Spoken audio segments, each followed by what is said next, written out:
Shalom, my beloved brothers and sisters. How are we all? Good. Setiap kali saya ketemu sama Debbie, apa kabarnya? Debbie katakan, luar biasa di dalam Tuhan. Luar biasa di dalam Tuhan. 1, 2, 3.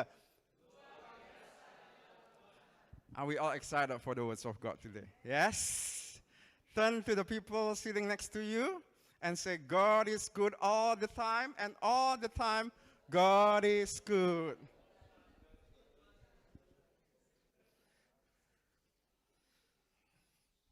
Just before I get into the words of God today, I just want to share a bit of excitement.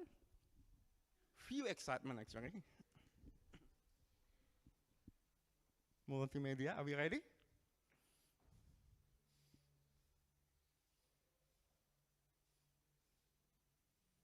Yes, okay. God is good all the time, God is good. Brother Chris Katzful once asked me, Tommy, when you went back to Indonesia, what were some of the highlights of your trips? So Chris, let me give you a few. Okay? The first highlight was when me and family, kita pergi ke Thailand. Ya. Kita pergi ke Thailand dan mengucap syukur kalau kita bisa menikmati kebaikan Tuhan when we were there. What I'm trying to say here, we had the opportunity to visit one church in Thailand. Dan ketika kami masuk di gereja itu, kami melihat orang-orang Thailand memuji dan menyembah Tuhan. Itu luar biasa sekali. Amin, saudara-saudara. Amin. Meskipun pada waktu itu kami juga nggak tahu ya, semua pujian dan penyembahannya itu pakai bahasa Thai. Jadi kami cuma tahu Kofun Ka Yesus, Kofun Ka Yesus, haleluya, amin, haleluya, amin. Tapi itu sangat-sangat memberkati kami. Chris, that was the first highlight of my trip. The second highlight of my trip, next.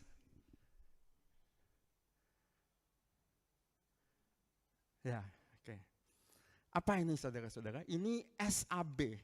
SAB itu Sekolah Alkitab Batu yang ada di Beji, Batu Marang. Ya. This particular place got significance for our church in particular. I'll give you two. Because our pastor adalah lulusan di Sekolah Alkitab Batu. Angkatan keberapa, Om? 40 dan 42. Sekarang udah angkatan ke-70, Om. For your information. And Pak Bastian, orang tua rohani kita, juga lulusan SAB ya, Pak? Okay, good. You can see on the right picture there, our pastor there. Good. Saya mengucap syukur kalau saya dan istri dikasih kesempatan untuk melayani Tuhan, melayani pekerjaan Tuhan. Next. Okay. Kami dikasih kesempatan di situ untuk sharing firman, bukan sharing firman, ajakan rohani, juga memberikan pujian dan penyembahan di situ. What I want to say here, when we went there, we thought we were the one that's going to bless them. But little that we know, it was the other way around.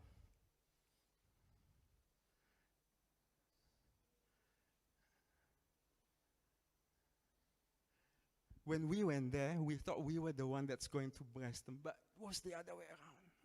Suasana pujian dan penyembahan di tempat itu begitu luar biasa. Melihat siswa-siswi di situ memuji dan menyembah Tuhan, saya sangat-sangat diberkati. Ya.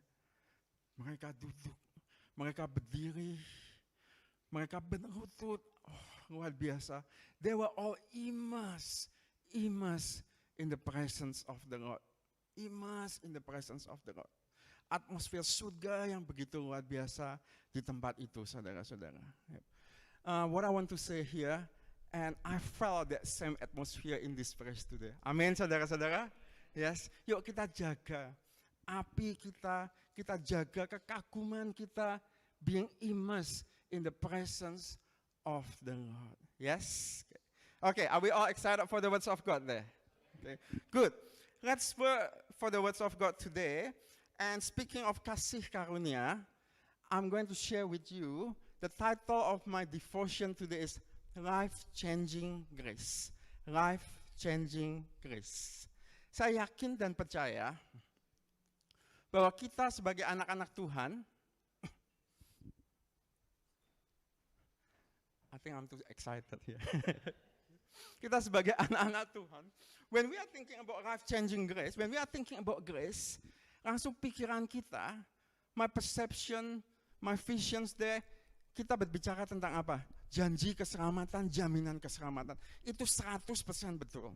But let me talk about life-changing grace in the context of this. Ketika kita ada di dunia pun, orang yang sudah mengalami kasih karunia dari Allah, hidupnya pasti berubah. Yes? Amin? Orang yang sudah pernah mengalami kasih karunia, hidupnya pasti dirubahkan, ditransformasi oleh Tuhan. Hari ini kita akan melihat satu pribadi yang mengalami kasih karunia.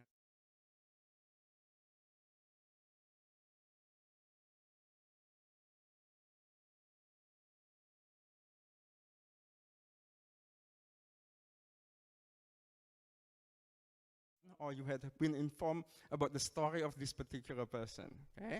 Siapa yang bisa tebak? Koko kasih ini. Ayo. Nah, ini apa ini? Rabubu kimochi, ya. Rabubu kimochi konnichiwa, ya.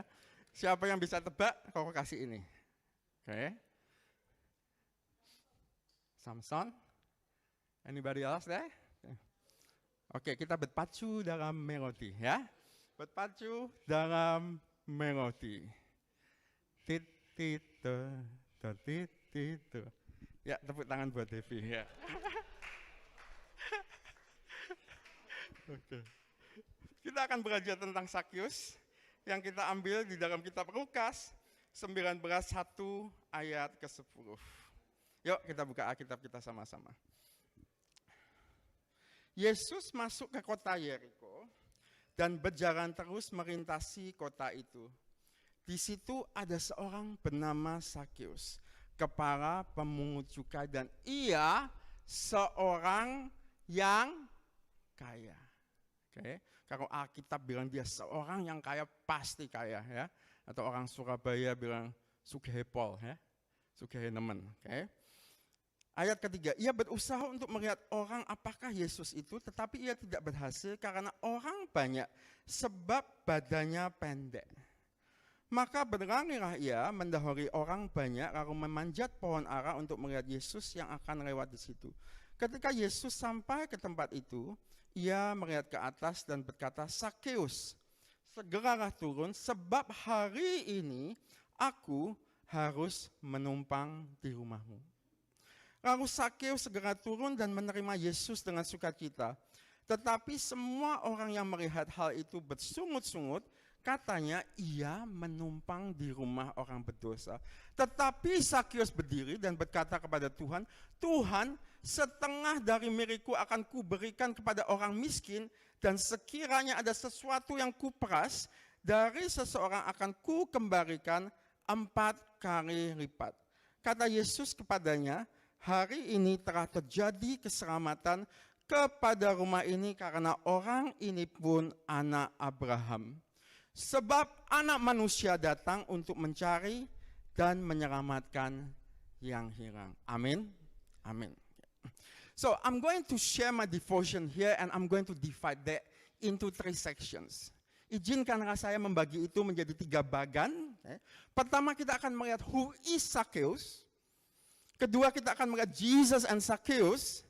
Dan ketiga kita akan melihat Jesus and the crowd. Who is Sakyus? Next. Ini Sakyus. If I was to give satu predikat, siapa Sakyus? Ya? Siapa Sakyus? Sakyus itu sendiri artinya innocence, tulus. Ya. Tapi orang ini oksimoron. Oksimoron itu apa? Kebalikannya dari innocence. Ya. Kebalikannya dari innocence. Ya. So, who is Sakyus? Kalau saya suruh memberi predikat kepada orang ini, ya, Sakyus itu public enemy. public enemy or the enemy of the states pada waktu itu. Ada 4 alasan di sini. Alasan yang pertama, Zacchaeus itu orang apa? Orang Yahudi, tapi dia kerja buat kerajaan Romawi. Ya. Let me put that into the modern context. Bayangin orang Ukraine, tapi jadi mata-matanya orang Rusia. Ya. Yang kedua, Zacchaeus itu seorang pemungut cukai. Katakan pemungut cukai. Pemungut cukai. Ya. Tax collector. Pemungut cukai, saudara. You know, in my university, in our Bachelor of Business, we got 23 different majors. You name it, we've got it all. Accounting, finance, economics, financial planning, marketing, management, human resource management, and so on and so forth, and so on and so forth. Ya. Satu major yang sangat-sangat tidak populer adalah subjek taxation. Subject taxation. Jangan-jangan murid-murid tidak mau memilih itu karena taxation itu identik sebagai pemungut cukai. Itu alasan yang kedua. Alasan yang ketiga, dia itu nggak cuma pemungut cukai, tapi dia kepala pemungut cukai. Katakan kepala pemungut cukai. For your information there are 3 cities. Jericho, Kapernaum, dan Kaisarea. Ketiga kota ini adalah kota perdagangan yang sangat hebat, dan di situ ada divisi-divisi dari tax collection office dari kekaisaran Romawi. Ya. Zacchaeus bukan kepala office-nya Jericho. Zacchaeus adalah kepalanya dari kepala office dari Jericho, Kapernaum, dan Kaisarea. Oh, let me put it this way. I'm sure that you know there's job title CEO. What is CEO? Chief Executive Officer. Yeah. CFO. What is CFO? Chief Financial Officer. CMO. What is CMO? Chris Catchpole, you should know this. Chief Marketing Officer. Bagaimana dengan Zacchaeus? CTO. Ya. Katakan CTO. CTO. Chief Taxation Officer. Ya. Alasan keempat, saudara. Kenapa Zacchaeus ini orang yang dibenci oleh komunitasnya sendiri. Ya. Di zaman itu, sistem gajinya dari taxation officer itu pakai sistem komisi. Ya. Pakai sistem komisi. So the higher the tax that they can collect from the people, the higher that Zacchaeus is going to get. Alright? You know, if you ask me, Chris, what is the cost of the housing affordability issue here in Australia? Of course, being an economics, demand is higher than supply. When demand increases, but supply does not move at all, the property market is going to go up very significantly. But let me give you another substantial reason of why the property market has gone up. Because here all the real estate agents, they get commissions. They get commissions. Okay? Jadi kalau mereka auction rumah dan mereka bisa dapatkan dengan harga yang tinggi, dengan strategi yang mereka pakai, they will get higher commission and they will get higher pay. Begitu juga dengan Zacchaeus. Ya. Zacchaeus itu, ya kalau dalam bahasanya orang Jakarta ya, Brother Ephraim, suka mangakin orang. Ya. Suka mangakin orang. Harusnya pajaknya 20%, dia minta 25%. Harusnya pajaknya 25%, dia minta 30%, dan sebagainya, dan sebagainya. Itulah Zacchaeus. Orang yang sangat dibenci oleh komunitasnya sendiri. Orang yang sangat dibenci oleh bangsanya sendiri. Next. Okay. Jesus and Zacchaeus. Jesus and Zacchaeus. 19 ayat 1. Yesus masuk ke kota Yeriko dan berjalan terus melintasi kota itu.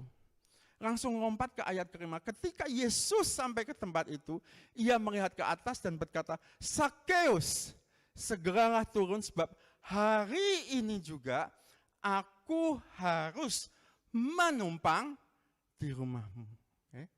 Kotomi, kenapa ayat 2, 3, dan 4-nya di skip? I would like you to look at this story from the perspective of Jesus and the perspective of Zacchaeus. Seringkali ketika kita melihat kisah ini, fokus kita adalah dari perspektifnya Zacchaeus. Dari itu ayat 2, ayat 3, dan ayat 4. Hari ini kita akan fokus dari ayat 1 dan ayatnya yang kelima. So what I'm trying to say is this. Siapa yang cari siapa? Siapa yang cari siapa? Let me give you a few moments to think about this. Zacchaeus yang cari Tuhan Yesus atau Tuhan Yesus yang cari Zacchaeus?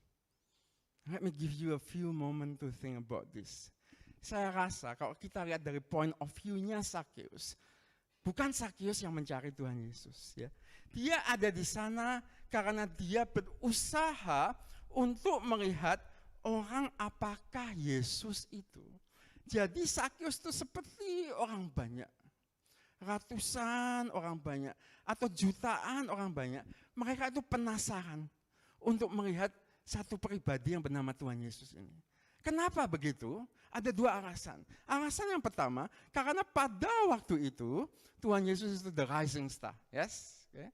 Kalau kita lihat kitab Lukas, sebelum kejadian itu banyak mujizat-mujizat yang Tuhan sudah lakukan di situ. Menyembuhkan orang buta, menyembuhkan orang lumpuh, dan sebagainya, dan sebagainya. Dan mungkin alasan kedua, kenapa Zacchaeus ingin melihat Tuhan Yesus, karena dia mungkin penasaran. Kok mau ya Tuhan Yesus mengangkat satu murid yang profesinya seperti Mas? Yang profesinya seperti Zacchaeus. Siapa? Ayo. Siapa? Satu murid dari Tuhan Yesus yang profesinya seperti Zacchaeus? Matius. Matius. Jadi dia penasaran, pengen melihat pribadi ini Tuhan Yesus. Tapi kalau dikatakan siapa yang cari siapa, I'm going to say to you, Tuhan yang cari Zacchaeus. Tuhan yang cari Zacchaeus. Yesus masuk ke kota Yeriko dan berjalan terus melintasi kota itu. Ketika Yesus sampai ke tempat itu, ia melihat ke atas dan berkata, Zacchaeus, segeralah turun sebab hari ini aku harus menumpang di rumahmu. Apa yang saya dapatkan di situ? Saya rasa Tuhan Yesus itu lagi keliling kota Yeriko. Because intentionally, he wants to go to this one particular spot where he is going to find Zacchaeus. Okay? He goes around kota Yeriko untuk ke satu spot di mana dia akan menemukan Zacchaeus. Ayat kelima, ketika Yesus sampai ke tempat itu, ia melihat ke atas dan berkata, Zacchaeus, segeralah turun sebab hari ini aku harus menumpang di rumahmu. Poin pertama dari apa yang saya akan sharingkan pada hari ini. Yuk kita katakan sama-sama, His grace finds us. His grace finds us. Okay. In fact di ayatnya yang ke-10, sebab anak manusia datang untuk mencari dan menyelamatkan yang hilang. His grace finds us. Next, Efesus 2:8-9. Sebab karena kasih karunia, kamu diselamatkan oleh iman. Itu bukan hasil usahamu, tetapi pemberian Allah. Itu bukan hasil pekerjaanmu, jangan ada orang yang memegahkan diri. Or if I can say this in English, for it is by grace you have been saved through faith. And this is not from yourself, it is the gift of God. Not by works, so that no one can boast. Izinkanlah saya membacanya sekali lagi. For it is by grace you have been saved through faith. And this is not from yourself, it is the gift of God. Not by works, so that no one can boast. Izinkanlah saya explore ini dengan memberikan satu kesaksian. Next.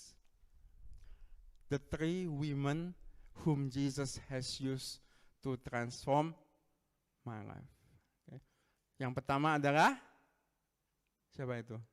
Di Sansan, ya. Itu foto Koko waktu Koko masih the young and dangerous deh. Nah, itu. Itu zaman-zaman Tao Ming-se gitu ya. Zaman Tao Ming-se di situ. Mungkin anak-anak muda nggak tahu Tao Ming-se, ya kayak gitulah mirip-mirip itu ya. Nah, itu yang pertama. Yang kedua siapa itu? Yang kedua adalah mamah dari Koko, Ibu Susmanto. Lah, yang ketiga ini siapa kok? Ketiga ini siapa? Bekas pacarnya Koko? Bukan. Pacar Koko cuma satu dan sekarang menjadi istri Koko. Berikanlah kemuliaan bagi Tuhan. Namanya Ci Ivon. Yang ketiga itu. Ci Ivon itu orang Bandung. Seperti Ci Sansan orang Bandung juga. Nggak tahu kenapa kalau cewek-cewek Bandung itu ngomongnya juga enak gitu ya Pak. Itu Brother Efraim bahasa Sunda. Gini ceritanya ya.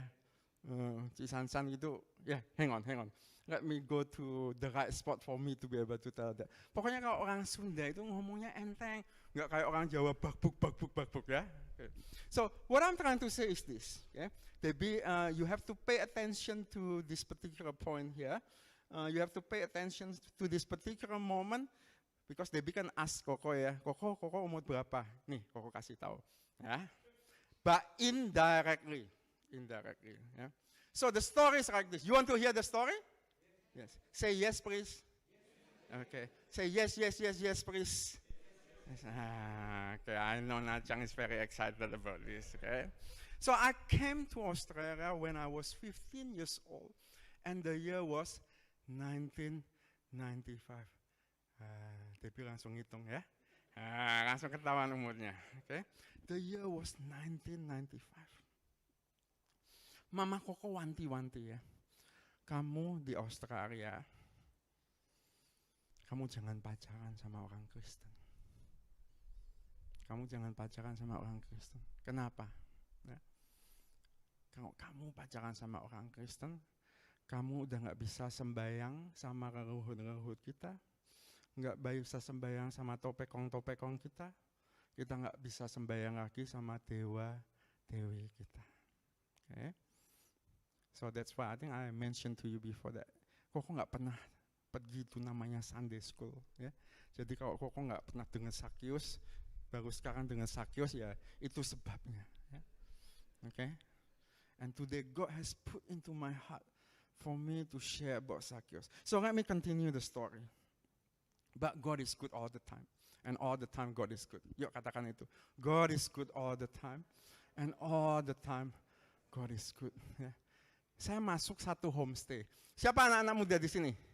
Yang homestay, pernah homestay, ya? Homestay family, ya. Saya masuk satu homestay, ya. Di homestay itu ada 5 student. 4 cewek, 1 cowok. Yang cowok cuma Koko. Ya. Okay.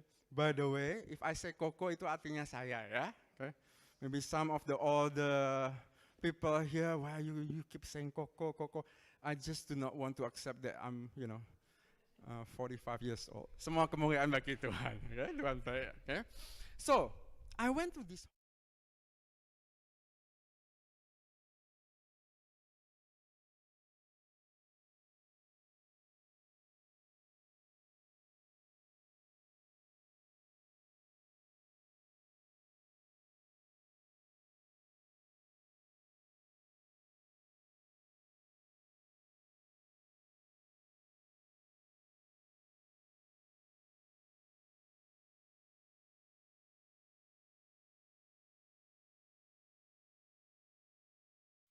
Piano, ya.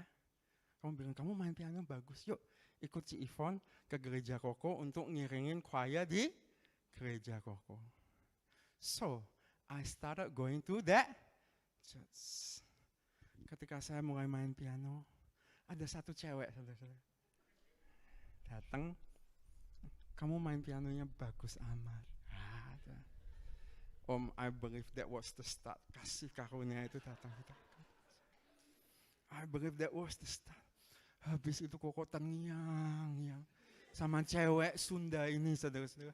Cewek Bandung ini. I just kept wanting to. Ada minum nggak? Yang ada minum? Minum.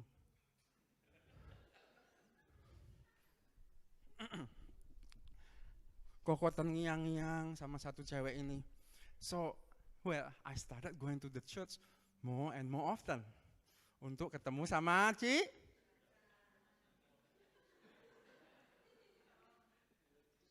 Sebentar, saya tak minum dulu ya.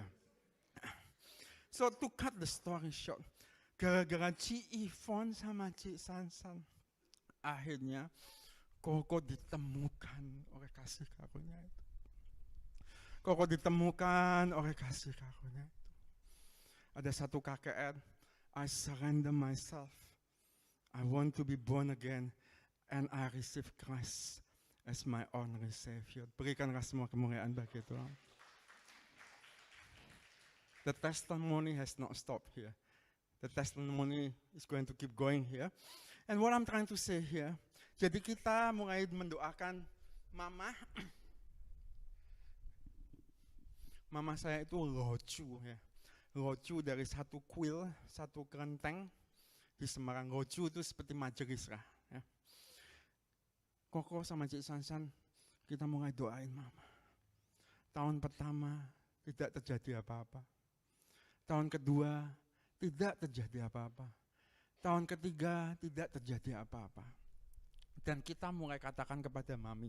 Kita mulai berani apa saudara-saudara? Ngomong sama mami untuk kabarin Injil sama mami. Ya. Ketika kita mulai kabarin Injil sama mami. You know Om, what my mom says. Tom, kita sampai hari ini itu bukan karena Tuhan Yesusmu. Kita sampai hari ini karena Dewi ini, Dewa ini, Dewi ini. Enggak mungkin mami bisa meninggalkan mereka. But me and Cik Sansan, we were persistent to keep on praying for our mom. To cut the story short. Mami mulai dilayani oleh ibu-ibu dari satu gereja. Gerejanya apa? G, P, D, I. Sekarang GPDI tetap GPDI. Amin. GPDI Efrata di sana.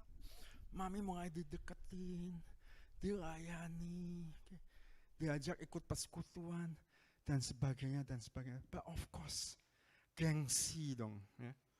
Gengsi. Majelis dari kelenteng Takaksi di sana.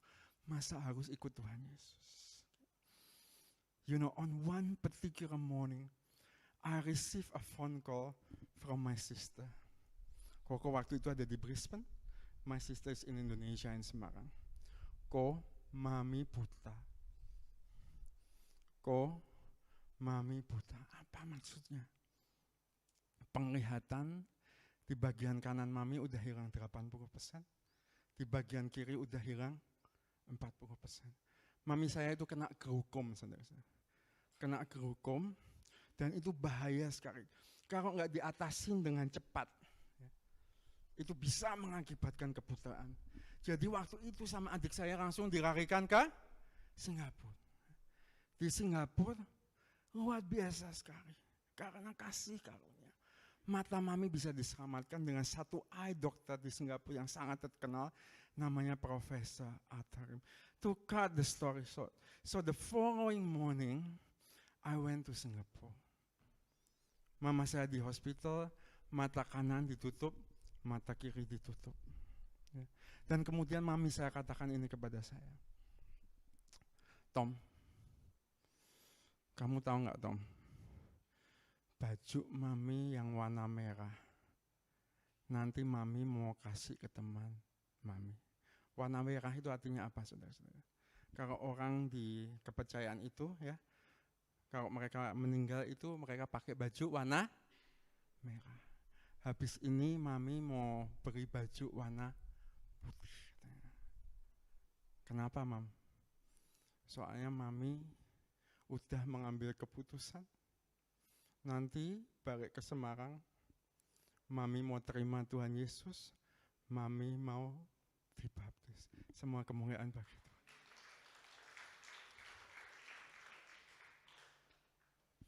So we went back to Semarang.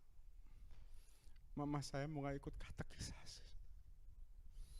Mama saya mulai ikut katekisasi dari minggu ke minggunya. Sampai pada suatu waktu, satu Sunday, dia dibaptis. Saya masih ingat sekali. Mama saya bersaksi. Dia katakan demikian. Nama saya Ibu Susmanto. Nama Chinese saya Nyong Gyokun. Mulai hari ini saya adalah anaknya Tuhan Yesus. Segala kemuliaan bagi Tuhan. Kalau bukan kasih karunia itu enggak mungkin. Kalau bukan kasih karunia itu enggak mungkin. It's impossible. Tetapi karena kasih karunia itu datang. Mencari mama saya. Menemukan mama saya. I'm happy to say to you all, now my extended family has accepted Christ as their personal Savior. Semua kemuliaan bagi Tuhan. Semua kemuliaan bagi. Go back to Ciifon ya. Go back to Ciifon. Kemarin hari Jumat Ciifon kirim message sama Koko. Happy birthday. Saya bacakannya message-nya.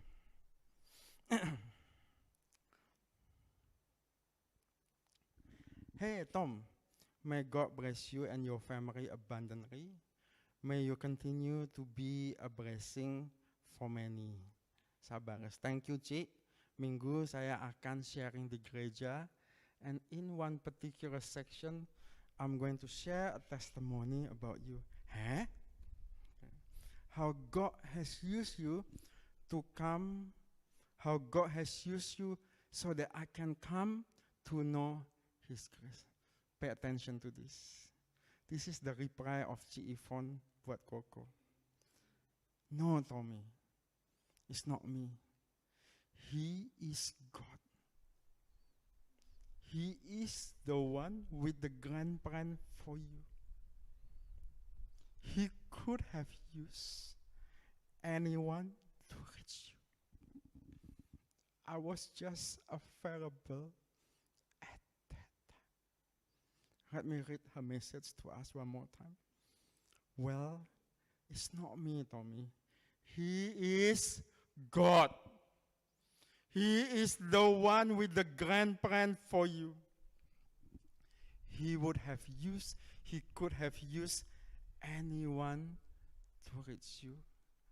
I was just available at that time. Ketika Anda mendapatkan kasih karunia itu, dan Anda mulai dipakai oleh Tuhan untuk memenangkan jiwa-jiwa, jangan sombong. Amin, saudara. Jangan sombong. Berikanlah semua kemuliaan itu kepada Tuhan. But make sure, like Ciifon, Tuhan, dapatilah hidupku available untuk dipakai menjadi perpanjangan tangan Tuhan. Semuanya untuk kemuliaan Tuhan. Ada amin? Yes.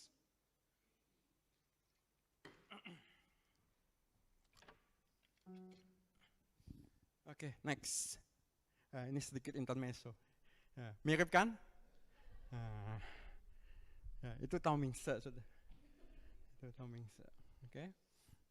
Jadi waktu zaman itu teman-teman panggil kita Koko Taomingse, si Sansan Sancai. Taomingse sama Sancai. Brother Ephraim tahu ini. Dari ketawa-ketawa gini ketahuan umurnya juga ya, Brother Ephraim. Okay, good. Next. Efesus 2:8-9. Sekali lagi kita baca sama-sama. Sebab karena kasih karunia kamu diselamatkan oleh iman. Itu bukan hasil usahamu tetapi pemberian Allah. Itu bukan hasil pekerjaanmu. Jangan ada orang yang memegahkan diri. For it is by grace you have been saved through faith. And this is not from yourself, it is the gift of God, not by works, so that no one can boast. Izinkanlah saya menggaris bawahi di situ. Oleh iman. Oleh iman. Next, Pak Jono. Jesus and Zacchaeus. Ayat ke-6. Lalu Zacchaeus segera turun dan menerima Yesus dengan sukacita. Yuk kita baca sama-sama. 1, 2, 3. Lalu Zacchaeus segera turun dan menerima Yesus dengan sukacita. Okay. Next. Our faith determines our destination. Yuk kita katakan sama-sama. 1, 2, 3. Our faith determines our destination. Firman Tuhan sangat jelas. Our destination bukan satu tempat. Ya, Bapak Gembala katakan our destination adalah pribadi. Ketika kita menemukan pribadi Yesus, pasti kita ada di tempat yang benar. Amin. Pasti kita ada di tempat yang benar. Zacchaeus, dia punya faith. Dia responi kasih karunia tersebut. Dia responi panggilan Tuhan. His faith has determined and his faith has got him to find his destination. Next, Pak Jono. The title of our devotion today, Life-Changing Grace. Saya bacakan lagi, 19 ayat ke-8. Tetapi Zacchaeus berdiri dan berkata kepada Tuhan, Tuhan, setengah dari milikku akan kuberikan kepada orang miskin, dan sekiranya ada sesuatu yang kuperas dari seseorang akan kukembalikan 4 kali lipat. Di hari itu, ketika Zacchaeus meresponi Tuhan, di hari itu secara manusia dia jadi orang yang ya nggak miskin lah, lebih miskin, ya, lebih miskin. Setengah dari kekayaannya dia katakan akan kuberikan kepada orang miskin. Dan saya yakin dan percaya mulai hari itu banyak orang yang ketok-ketok di rumahnya karena apa? Dulunya diparakin, yes. Dan Zacchaeus janjinya apa? Harus 4 kali lipat. Tapi yang saya mau katakan di sini, di mata manusia dia jadi lebih miskin, tapi di mata Tuhan dia dimuliakan. Segala kemuliaan bagi Tuhan. Amin. And I believe from that moment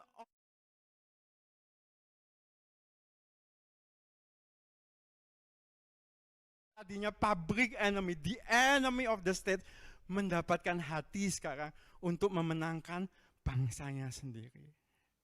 This is what I mean by life-changing grace. Yes, when we are talking about grace, we're talking about the joy, the privilege, the jaminan of salvation.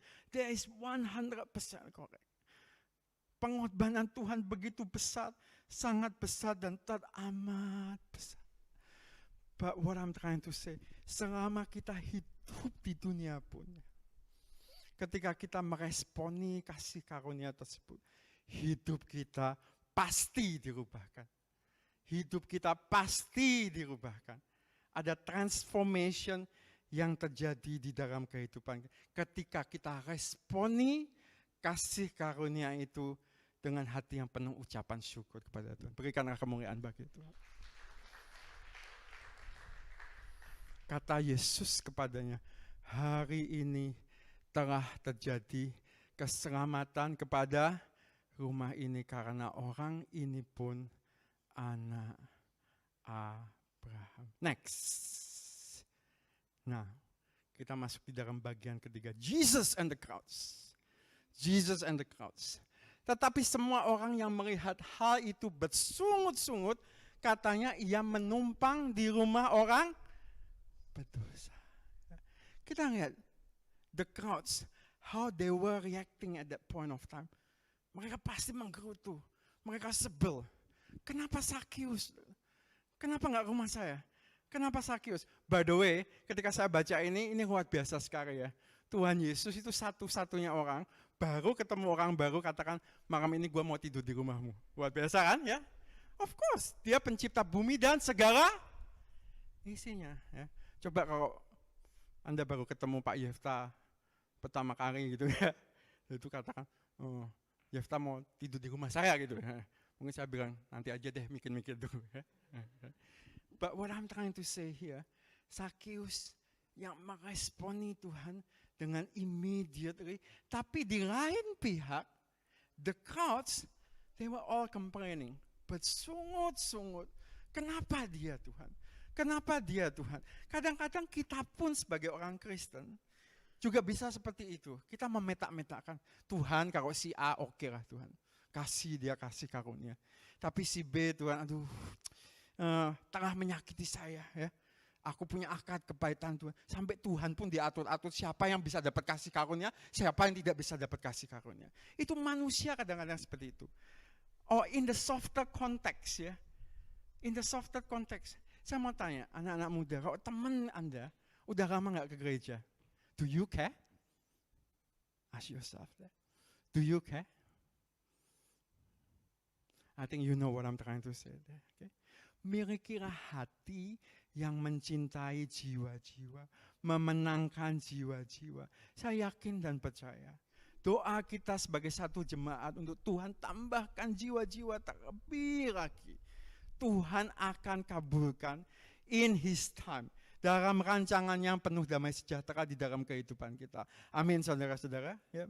But first do your part untuk mencintai jiwa-jiwa terlebih dahulu.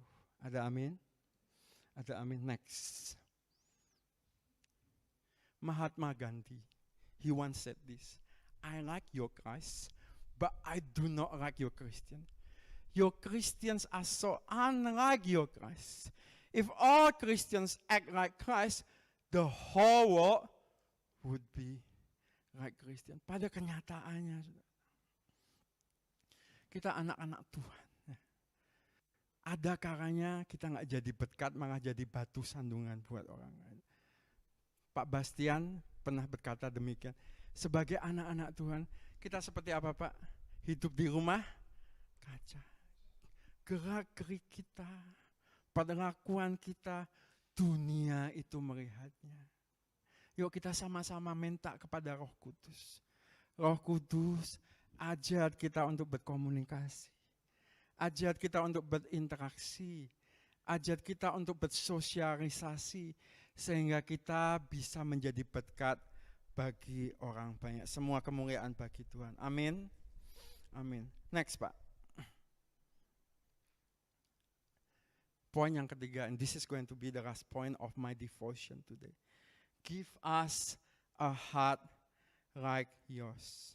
Yuk kita katakan sama-sama, give us a heart like yours. Pemain musik bisa mempersiapkan.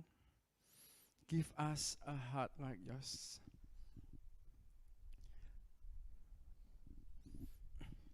Today we are talking about Zacchaeus.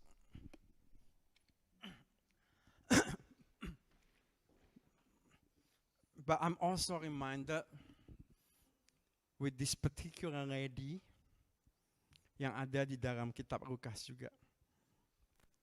Kalau Zacchaeus itu PC, pemungut cukai, lady ini PLC ya. I'm not going to spell out that. Ya. Lady ini di dalam modern konteks itu LC, lady companion. Tetapi ketika dia menemukan Tuhan Yesus, dia responi kasih karunia ini dengan sepenuh hati. Kita tahu ceritanya. Dia berikan apa saudara-saudara? Dia basuh kaki Tuhan Yesus. Basuh kaki Tuhan Yesus dengan minyak wangi yang begitu mahal. Di budaya Yahudi pada waktu itu, mengurapi itu kepala. Tapi lady itu dia katakan, aku nggak layak untuk lakukan itu. Dia basuh kaki Tuhan Yesus dengan minyak yang begitu mahal. Dia nggak pakai tangannya, saudara. Dia pakai apa? Dia pakai rambutnya. Ketika kita mendapatkan kasih karunia, responi itu. Responi itu dengan hati yang penuh ucapan syukur, memberikan yang terbaik bagi Tuhan. Amin, saudara-saudara. Maybe you are saying to me, Kotomi, I have received that kasih karunia. Kotomi, I have responded to that kasih karunia.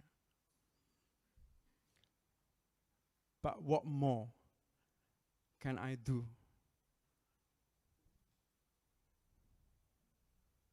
to better respond to that kasih karunia?